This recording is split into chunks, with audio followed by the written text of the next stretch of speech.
कहते हैं कि विश्वास पहाड़ हिला सकता है, मगर हमें किसमें विश्वास करना चाहिए?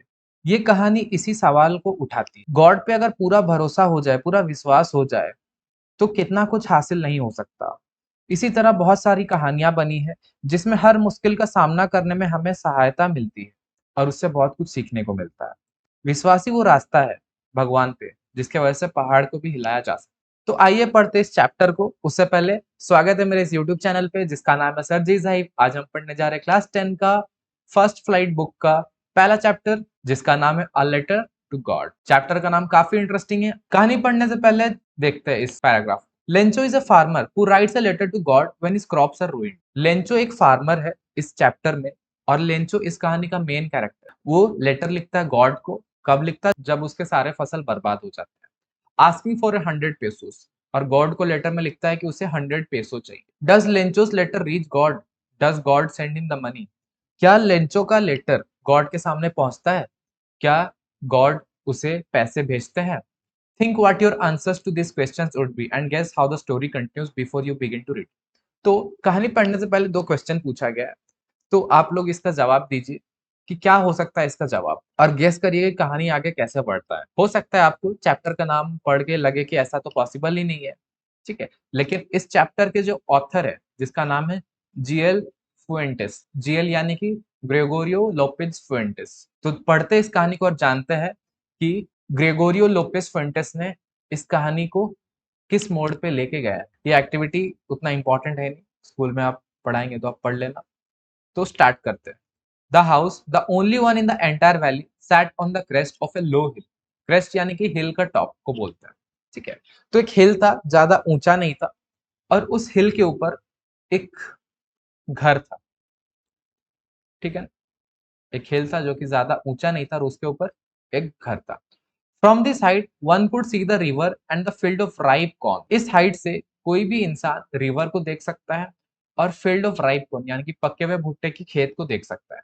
Dotted with the flowers that always promised a good harvest.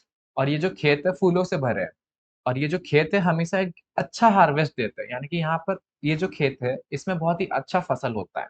The only thing the earth needed was a downpour और एटलीस्ट अ सोर। सब कुछ ठीक ही चल रहा था, सब कुछ ठीक से ही होता है, लेकिन एक ही चीज अर्थ को चाहिए था, वो था डाउनपोर। डाउनपोर यानी कि हेवी रेन, या फिर धीमी सी बारिश। Through out the morning Lencho, who knew his fields intimately, had done nothing else but see the sky towards the northeast। ये जो फार्मर था लेंचो, जो कि अपने खेतों को इंटीमेटली यानी कि बहुत ही नजदीक से जानता था। एक फार्मर जाहिर सी बात है अपने खेत को बहुत अच्छे तरीके से जानता होगा कि कितना फसल होगा, कितना पानी देना चाहिए, ठीक है। तो वो सुबह से कुछ नहीं किया था, बस वो आसमान की तरफ, आसमान में नॉर्थ ईस्ट के साइड देख रहा था। Now we are really going to get some water woman. ये डबल कोट में लिखा गया, यानी कि कन्वर्सेशन हो रहा है। तो बोल रहा है ना लेंचो वुमन को, यानी कि अपनी वाइफ को, तो लगता है कि हमें अब पानी मिलने वाला है। The woman who was preparing supper replied yes God willing. तो ये जो औरत थी, यानी कि लेंचो की जो वाइफ थी, जो सपर बना रही थी यानी कि डिनर बना रही थी, वो रिप्लाई करती है हाँ, गॉड विलिंग, अगर गॉड चाहे तो। The older boys were working in the field while the smaller ones were playing near the house until the woman called to them all come for dinner. तो जो Lencho के बड़े बच्चे थे, ठीक है, वो फील्ड में काम कर रहे थे, और जो छोटे बच्चे थे वो घर के आसपास खेल रहे थे। कब तक? जब तक लेंचो की बीवी यानी कि लेंचो की वाइफ उनको बुलाई नहीं डिनर के लिए। It was during the meal just as Lencho had predicted, big drops of rain began to fall. तो मील के टाइम में ही लेंचो जैसे प्रेडिक्ट किया था, उसकी वाइफ को बोल रहा था लगता है बारिश हो सकता है, हमें पानी मिल सकता है, ठीक है। तो मील के टाइम ही बड़े बड़े बूंदे गिरने लगे बारिश के। In the north east huge mountains of clouds could be seen approaching. North east के साइड में जो बड़े बड़े पहाड़ है, वहां पर से दिख रहे थे कि क्लाउड्स उधर से आ रहे हैं। The air was fresh and sweet.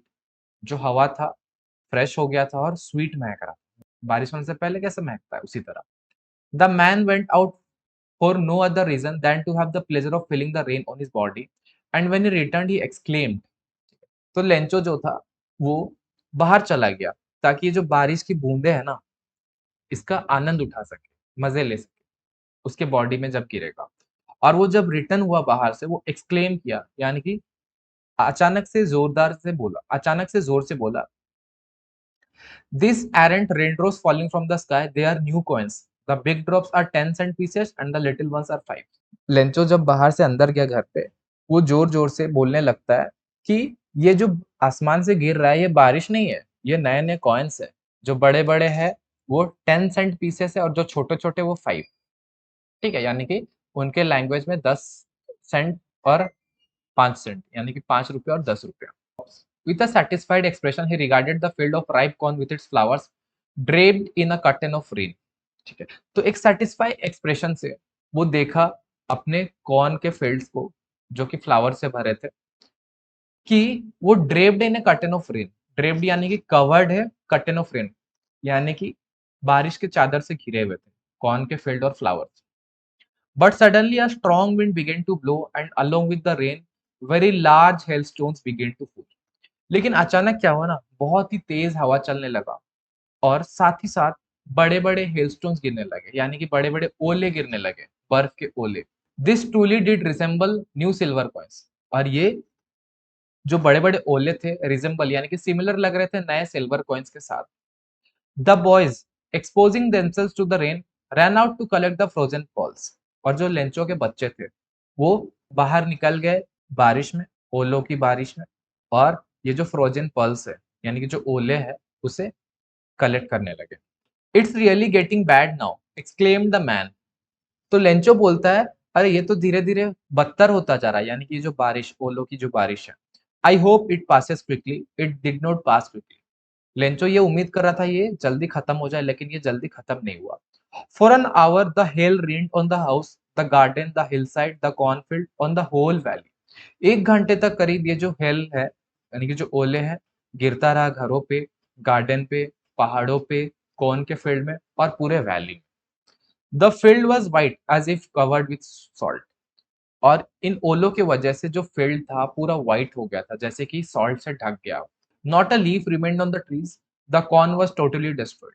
और ट्रीज में एक भी पत्ता नहीं रहा क्योंकि ओलों की वजह से वो सारे पत्ते झड़ चुके थे। और ये जो कॉर्न था, जो भुट्टे थे, सारे बर्बाद हो गए थे। The flowers were gone from the plants. और फूल भी सारे प्लांट से झड़ चुके थे। लेंचो's सोल was filled with sadness। Lencho का जो सोल है वो सैडनेस से भर चुका था। When the storm had passed, he stood in the middle of the field and said to his sons। तो जब तूफान खत्म हो गया तो खेत के बीच में, मैदान के फील्ड के बीच में खड़े होकर अपने बेटों से बोलता है, A plague of locusts would have left more than this। Locust क्या होते हैं? एक इंसेक्ट्स के ग्रुप होते हैं जो फसल को बर्बाद कर देते हैं। तो लेंचो ये बोल रहा है अपने बेटों से कि अगर कीड़ों का झुंड आता तब भी वो कुछ ना कुछ छोड़ देते हैं, कुछ ना कुछ फसल को छोड़ देते हैं। लेकिन ये जो हेल है ना, ये कुछ भी नहीं छोड़ा। ये ओलों की बारिश की वजह से पूरा फसल बर्बाद हो गया। This year we will have no corn. और लेंचो बोलने लगता है इस साल हमारा कॉर्न का फसल नहीं हो पाएगा। That night was a sorrowful one. और ये जो नाइट है ना, सोरोफुल था, बहुत ही ज्यादा सोरोफुल था, यानी कि बहुत ज्यादा सैड था, क्योंकि लेंचो बहुत ही ज्यादा दुखी हो गया था। All our work for nothing.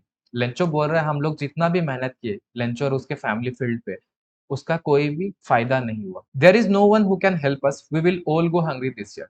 ऐसा कोई भी नहीं जो हमारा मदद कर सकता है और लगता है हम इस साल भूखे ही जाएंगे।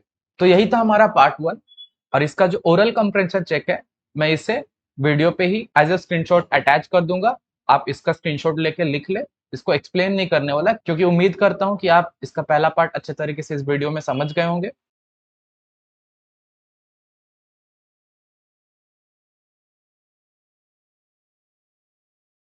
तो स्टार्ट करते हैं दूसरा part. But in the hearts of all who lived in the solitary house in the middle of the valley there was a single hope, help. तो यहाँ पे ये बोला जा रहा है ये जो वैली में इसके जो फैमिली रहते थे लेंचो के, अकेला ही रहता था, यानी कि एक ही घर था। तो इसके जितने भी फैमिली मेंबर्स थे ना, इन सभी के दिलों में एक ही उम्मीद था, क्या? हेल्प फ्रॉम गॉड, कि गॉड से कैसे मदद मिले। Don't be so upset even though this seems like a total loss, remember no one dies of hunger. तो लेंचो बोल रहा होता अपने फैमिली को कि अपसेट मत हो, ये भले ही लग रहा होगा कि हमारा पूरा नुकसान हो गया, लेकिन याद रखो कोई भी भूखे पेट नहीं मरता, कोई भी भूख की वजह से नहीं मरता। लेंचो अपने फैमिली को बोल रहा है, तो समझ सकते होंगे कि लेंचो कितना ट्रस्ट करता है गॉड पे। That's what they say, no one dies of hunger. ऐसे ही लोग बोलते हैं ना कि कोई भी भूख के वजह से नहीं मरता। All through the night Lencho thought only of his one hope, the help of God, whose eyes, as he had been instructed, see everything, even what is deep in one's conscience। अच्छा, बहुत ही अच्छी बात लिखी है। रात भर Lencho ये सोचता रहा कि कैसे गॉड से हेल्प मिले, जिसके आंखें हर चीज देख सकती है। एक इंसान के दिल में, दिमाग में क्या चल रहा है वो भी, यानी कि लेंचो ऐसा बोल रहा है, ऐसा सोच रहा है कि गॉड से मदद हमें मिलेगा कैसे, क्योंकि गॉड को पता है ना कि हमारे साथ जो भी हुआ है और हमारे अंदर क्या फीलिंग चल रही है, गॉड को पता है, गॉड सब कुछ देख रहा है। लेंचो ऐसा कह रहा है। Lencho was an ox of a man working like an animal in the fields, but still he knew how to write। Lencho जो था एक ऑक्स की तरह था, इंसान के शकल में, जो दिन भर फील्ड में काम करता रहता था, लेकिन उसको फिर भी लिखना आता था।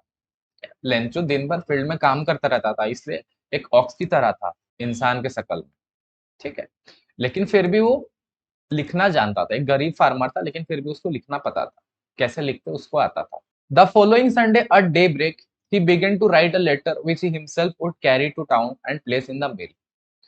तो फॉलोइंग संडे, यानी कि जो संडे आया, डे ब्रेक के टाइम में, यानी कि दिन में जब उसको ब्रेक का टाइम मिला, खाली टाइम मिला, तो वो एक लेटर लिखने लगता है और उस लेटर को लिख के खुद टाउन तक लेके जाता है और मेल में डाल देता है। और ये जो मेल है ज्यादा कुछ नहीं था, बस एक लेटर था गॉड के लिए, यानी कि लेंचो मेल में जो भी चीजें लिखना है वो लिख दिया और उसको भेज दिया to God. God, he wrote, if you don't help me my family and I will go hungry this year. वो बोलता है गॉड, अगर आप मेरा हेल्प नहीं करेंगे तो मेरा फैमिली और मैं इस साल पूरा हंग्री रहेंगे, यानी कि भूखे जिएंगे। I need 100 pesos in order to sow my field again and to live until the crop comes because the hailstorm dot dot dot dot. Peso यानी कि बहुत सारे लैटिन अमेरिकन कंट्रीज का करेंसी। तो लेंचो बोलता है मुझे 100 pesos चाहिए ताकि मैं अपने फील्ड को दोबारा से सो कर सकूं, यानी कि वापस से बीज बो सकूं, और जब तक फसल नहीं उग जाता मैं अपने फैमिली को चला सकूं सही तरीके से इन पैसों की मदद से। बिकॉज द हेलस्टॉर्म, क्योंकि हेलस्टॉर्म, इसमें बिकॉज द हेलस्टॉर्म के बाद डॉट डॉट डॉट डॉट इसलिए छोड़ दिया है क्योंकि लेंचो को एक तरह से, लेंचो को पता है कि ये जो हेलस्टॉर्म आया था, जो तूफान आया था, भगवान के वजह से ही आया था। अब भगवान को, गॉड को क्या एक्सप्लेन करना है इसके बारे में, उन्हें तो पता ही होगा ना। He wrote to God on the envelope, put the letter inside, and still troubled, went to town। At the post office, he had placed the stamp on the letter and dropped it into the mailbox। फिर जब letter लिख लिया, उसके बाद जब sender का address लिखना होता है तो वो बस लिखा टू गॉड, यानी कि भगवान तक, भगवान के लिए, और लेटर को डाल दिया एनवेलप में। और फिर भी परेशान हाल था, परेशान हाल होके भी वो टाउन गया, पोस्ट ऑफिस में एक स्टैंप लिया और स्टैंप को चिपका दिया, और स्टैम्प को चिपकाने के बाद वो मेल बॉक्स में डाल दिया letter. One of the employees who was a postman and also help at the post office went to his boss laughing heartily and showed him the letter to God. तो एक employ जो कि postman था उस post office का, वो कभी कभी पोस्ट ऑफिस का भी काम करता था, यानी कि एक इंसान पोस्टमैन भी था और पोस्ट ऑफिस में भी काम करता था। वो अपने बॉस के पास गया और बहुत ही ज्यादा हंस रहा था, and showed him the letter to God, और अपने बॉस को दिखाया ये जो लेटर गॉड के लिए लेंचो लिखा था। Never in his career as a postman had he known that address. वो अपने करियर में, ये जो पोस्टमैन है, अपने करियर में कभी भी ऐसा लेटर नहीं देखा था जहां पर एड्रेस लिखा हुआ है कि to God. The postmaster, a fat amiable fellow, also broke out laughing. तो जो पोस्टमास्टर है उसका हुलिया बताया जा रहा है, वो मोटू सा था, फैट था, एमिएबल फेलो था, यानी कि बहुत ही फ्रेंडली और प्लेजेंट इंसान, बहुत ही फ्रेंडली और प्यारा सा इंसान था। वो भी हंसने लगा पोस्टमैन का बात सुन के। But almost immediately he turn serious and, लेकिन फिर अचानक से हंसते हंसते ये जो पोस्टमास्टर है सीरियस हो गया और उस लेटर को डेस्क पर टैप किया। Commented, what faith, I wish I had the faith of the man who wrote this letter, starting up a correspondence with God. तो वो बोल रहा है कि कैसा फेथ है लेंचो, इसको भगवान के ऊपर इतना भरोसा कि वो भगवान के नाम पे लेटर लिख रहा है और भगवान के साथ एक कन्वर्सेशन स्टार्ट करने की कोशिश कर रहा है। कोरेस्पॉन्डेंस यानी कि the act of writing letters, ठीक है। तो पोस्टमास्टर समझ पा रहा है कि ये जो बंदा लेटर लिखा है, यानी कि लेंचो, इसका कितना ज्यादा फेथ है गॉड के ऊपर। तो पोस्टमास्टर इस बात को समझा। कोई दूसरा इंसान कोई दूसरा इंसान होता तो सोचता कि अरे इसको तो मेंटल हॉस्पिटल लेके जाना चाहिए, राइट। तो पढ़ते आगे। So in order to not shake the writer's faith in God, the postmaster came up with an idea, answer the letter. तो पोस्टमास्टर चाहता था कि लेंचो का जो फेथ है गॉड के ऊपर वो नहीं टूटे, इसलिए पोस्टमास्टर को एक आइडिया आता है कि वो सोचता है कि इस लेटर का रिप्लाई वो दे दे। But when he opened it, it was evident that to answer it he needed something more than goodwill, ink and paper. लेकिन जब पोस्टमास्टर लेटर को खोलता है और पढ़ता है, तब उसको पता चलता है कि बस लेंचो को इस लेटर का रिप्लाई नहीं चाहिए। लेंचो को रिप्लाई के अलावा, इंक के अलावा, पेपर के अलावा भी और कुछ चाहिए। But is stuck to his resolution, he asked for money from his employee. He himself gave part of his salary and several friends of his were obliged to give something for an act of charity. Starting में जब postmaster letter को देखा तो लिखा था to God, तब सोचा कि इतना लेंचो ट्रस्ट करता है, इतना लेंचो का फेथ है गॉड के ऊपर, तो वो नहीं चाहता था, पोस्टमास्टर नहीं चाहता था कि लेंचो का जो फेथ है वो टूटे, इसलिए वो सोचा कि इसको रिप्लाई दे। लेकिन जब पोस्टमास्टर लेटर को खोलता है, पढ़ता है, लेंचो उस पे क्या लिखा था कि उसको 100 पेसोस चाहिए ताकि उसका फसल बर्बाद हो गया है, अपना फैमिली को पाल पोस सके। तो तब पोस्टमास्टर को लगता है कि लेंचो को बस इंक, पेपर और रिप्लाई नहीं चाहिए, उसको और भी कुछ चाहिए, जो कि पैसे था। तो पोस्टमास्टर क्या करता है, वो अपना अपना सैलरी का एक पार्ट दे देता है, और पोस्टमास्टर का जो फ्रेंड्स है, जो एम्प्लॉय है, उनको भी बोलता है कि तुम थोड़ा सा हेल्प कर दो, ये एक एक्ट ऑफ चैरिटी हो जाएगा, यानी कि पैसा दान करना हो जाएगा। It was impossible for him to gather together the 100 pesos, so he was able to send the farmer only a little more than half.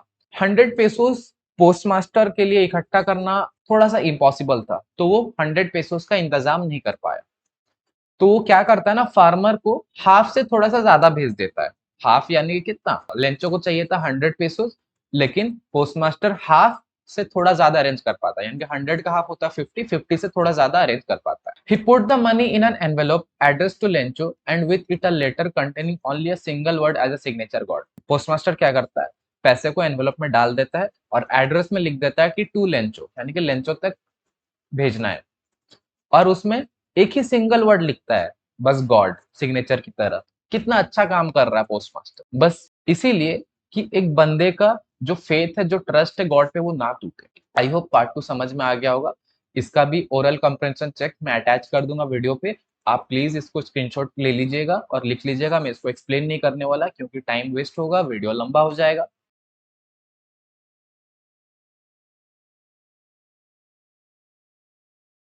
तो पार्ट 3 की ओर बढ़ते हैं।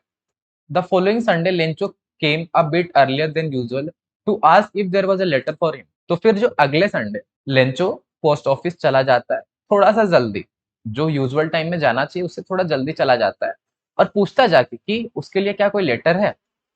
It was the postman himself who handed the letter to him, while the postmaster, experiencing the contentment of a man who has performed a good deed, looked on from his office. तो postman खुद ही Lencho को letter hand over करता है, और जो postmaster होता है, ठीक है, वो देख रहा होता है कंटेंटमेंट से, यानी कि सेटिस्फेक्शन से, क्योंकि पोस्टमास्टर को पता है ना वो कितना अच्छा काम किया है। तो वो एक्सपीरियंस कर रहा होता है कि लेंचो कैसे लेटर को ले रहा है, उसको कैसा फील हो रहा है, अपना ऑफिस से ही देख रहा है। Lencho showed not the slightest surprise on seeing the money, such was his confidence. Lencho जब लेटर को देख रहा था, जब लेटर को खोला, जब पैसे निकाला, तो वो बिल्कुल भी सरप्राइज नहीं हुआ, क्योंकि वो पूरा कॉन्फिडेंस था कि वो गॉड को लेटर लिखा और उसको जरूर कुछ ना कुछ रिप्लाई मिलेगा, जरूर पैसे मिलेंगे। इतना ज्यादा कॉन्फिडेंस, समझ पा रहे हो ना आप। But he became angry when he counted the money, लेकिन लेंचो जब पैसे को गिनता है ना, वो गुस्सा हो जाता है। क्यों गुस्सा होता है, ये जानते हैं आगे। God could not have made a mistake, NOR could he have denied Lencho what he had requested. God तो मिस्टेक नहीं कर सकते, या फिर लेंचो जो मांगा है 100 पेसोस, गॉड के लिए तो इतना बड़ा बात नहीं कि वो नहीं दे सकते। ठीक है, फिर क्या हुआ जानते हैं। Immediately Lencho went up to the window to ask for paper and ink. तुरंत क्या करता है, लेंचो जाता है विंडो पे, पोस्ट ऑफिस का विंडो पे, और वहां पर पेपर और इंक मांगता है। On the public writing table he started to write with much wrinkling of his brow, caused by the effort he had to make to express his ideas. Public writing table में जाता है Lencho. Public writing table यानी कि एक table होगा जहां पर सारे लोग लेटर्स लिखते होंगे, तो वो लिखना स्टार्ट करता है, और अपने आईब्रोज को रिंकल करके, ठीक है, यानी कि थोड़ा सा स्ट्रेस लेकर लिख रहा था, एफर्ट लगा के लिख रहा था। अपने आइडियाज को कैसे एक्सप्रेस करूं, क्या लिखूं। When he finished he went to the window to buy a stamp which he licked and then affixed to the envelope with a blow of his fist. तो वो जब लिखना खत्म कर लिया, एक दूसरे विंडो पे जाता है, वहां पर से एक स्टैम्प खरीदता है और उसको लिक करता है, यानी कि चाटता है, और फिर एनवेलप के ऊपर वो अटैच कर देता है और अपने फिस्ट से, अपने मुक्के से उस पर ब्लो करता है, यानी कि टैप करता है, ताकि वो स्टैम्प जो है चिपक जाए। देख सकते हैं यहाँ पे इमेज दी गई है। The moment the letter fell into the mailbox the postmaster went to open it. जैसे ही लेंचो अपने लेटर को मेल बॉक्स में डाल देता है, पोस्टमास्टर तुरंत जाता है और उसको खोलता है। It said, God, of the money that I asked for, only 70 pesos reached me. Send me the rest since I need it very much. तो उस लेटर पे लिखा रहता है कि गॉड, आपने जो पैसे भेजे थे ना, वो पूरे पैसे नहीं थे, बस 70 पेसोस थे। मेरे को तो 100 पेसोस चाहिए था, मुझे बाकी पैसे भी भेज दीजिए, क्योंकि मुझे उन पैसों का काफी ज्यादा जरूरत है। But don't send it to me through the mail because the post office employees are a bunch of crooks. Lencho Lencho letter में ये भी लिख चुका होता है कि मुझे जो पैसे भेजिएगा वो मेल के थ्रू मत भेजिएगा, पोस्ट ऑफिस के एम्प्लॉयज के थ्रू मत भेजिएगा, क्योंकि ये जो पोस्ट ऑफिस के एम्प्लॉयज है वो बंच ऑफ क्रूक्स है, यानी कि डिसऑनेस्ट पर्सन है। ये सभी डिसऑनेस्ट पर्सन है, ईमानदार लोग नहीं है। लेंचो इस तरह से लिखता है। लेंचो को थोड़ी ना पता है पोस्टमास्टर और उसके एम्प्लॉयज और उसके फ्रेंड्स, पोस्टमास्टर, उसके एम्प्लॉयज और उसके फ्रेंड्स लोग मिलकर इसका हेल्प कर रहे हैं। ठीक है, लेंचो को बस गॉड पे पूरा फेथ है, पूरा ट्रस्ट है, इसलिए वो ऐसा लिख दिया कि ये जो पोस्ट ऑफिस के जो लोग हैं वो क्रूक्स है, यानी कि dishonest person. I hope part 3 का एक्सप्लेनेशन समझ में आया हो, और इसका भी ओरल कंप्रेंशन चेक मैं अटैच कर दूंगा, आप इसे स्क्रीनशॉट लेके लिख लेना। ओके,